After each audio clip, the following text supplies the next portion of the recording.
washcloths. The slipper,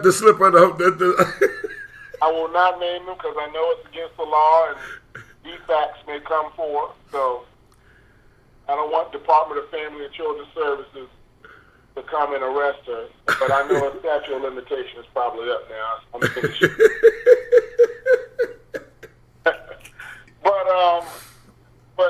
So that's how I got to St. Louis. A year later, I come back, and then when I turned 10, that's when my mother came to get me, and me and my sister, and we moved to East Orange. And and then the second time that I moved, was sent away, if you will, was 8th grade, and that's when I went to go stay with Grandpa, right, with Papa, with your dad. yes. Right? So stayed with William Hunter in Augusta, and that actually was a life-changing moment for me. I'm really, to this day, other than God, I really cannot tell you how it came to be that my mindset around who I am and what I could be changed. But it did. I honestly cannot tell you exactly what happened. All I know is that at the end of that year, Papa said he was sick, and I needed to go back. But I went back with a mindset that I was going to figure out a way to get back to Georgia one way or another. I love Georgia. While I was raised in New Jersey, I just never considered myself from the North. Right. Whatever that mindset is that you have to have, or at least during my time when I was there, that you had to have, I did it, but I never felt comfortable with that mindset. I can't really explain it other than to say that I just fell in love with Georgia, knew that I wanted to be back, and realized that it would be through academics that I would get back, that I wasn't going to be able to be a juvenile delinquent and ever get back to Georgia. You're listening to The Specialist Show.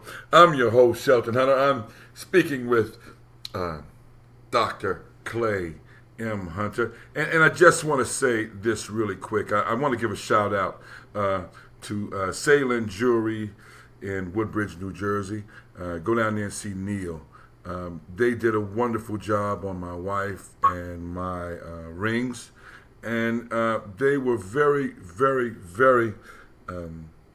they were good to us. So if you get a chance, Salem Jewelry at the Jewelry Exchange in Woodbridge, New Jersey, go by there and see Neil and tell him Shelton, the specialist, sent you. Okay, we're back with Dr. Hunter.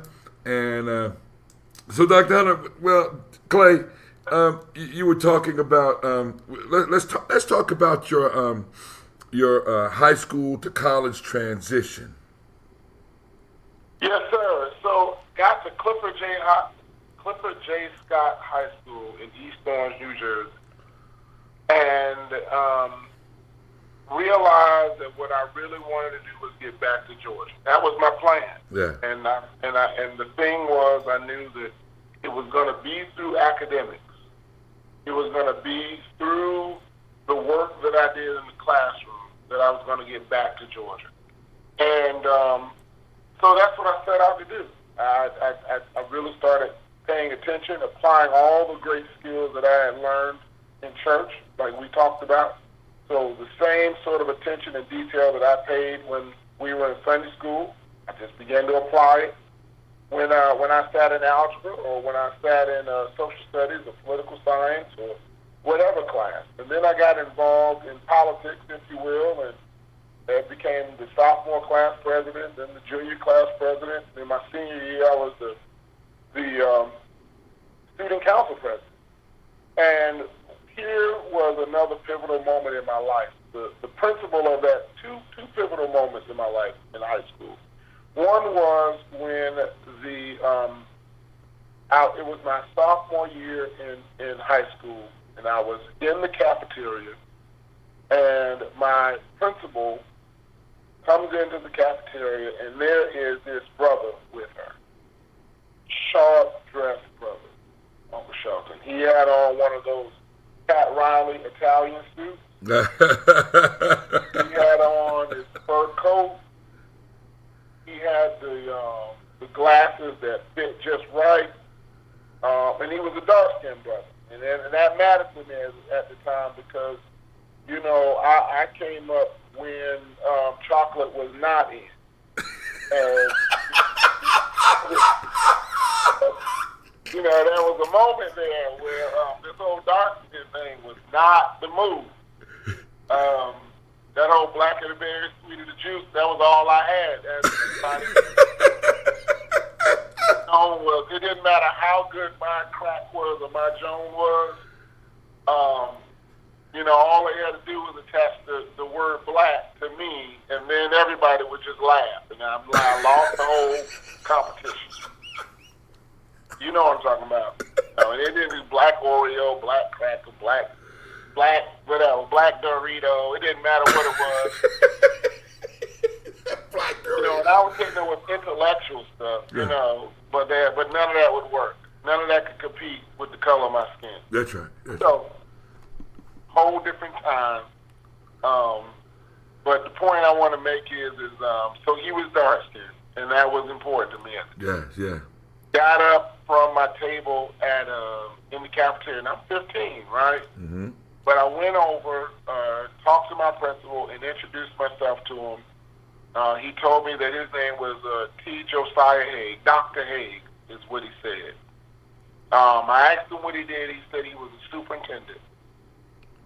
And that was it. And I just told him who I was, and then sat down. And so all my friends were like, who was that? Who you know, what? I was like, Dr. Haig. Well, what does he do? I was like, he's a superintendent. So they're like, well, what does a superintendent do? I was like, I do not know what a superintendent does. But if a superintendent, whatever they do, if they look like that, I want to be a superintendent. Yeah. Amen. That's right. That was it. I just want to look like that. Yeah.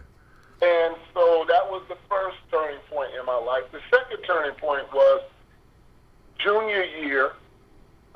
Every year during Christmas, my principal, Irene Nichols, had the great wisdom to bring back the graduating seniors from the previous year. She would bring them back after their first semester. She would gather everybody in the cafeteria, in the library. And these graduates, recent graduates from Clifford Scott, would talk about their first semester experience at college.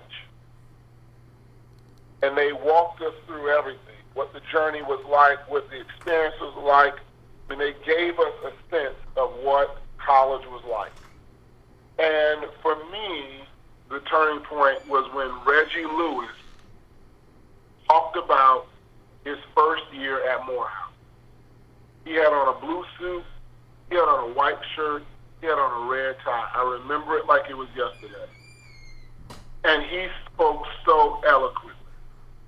Every word out of his mouth was perfect to me.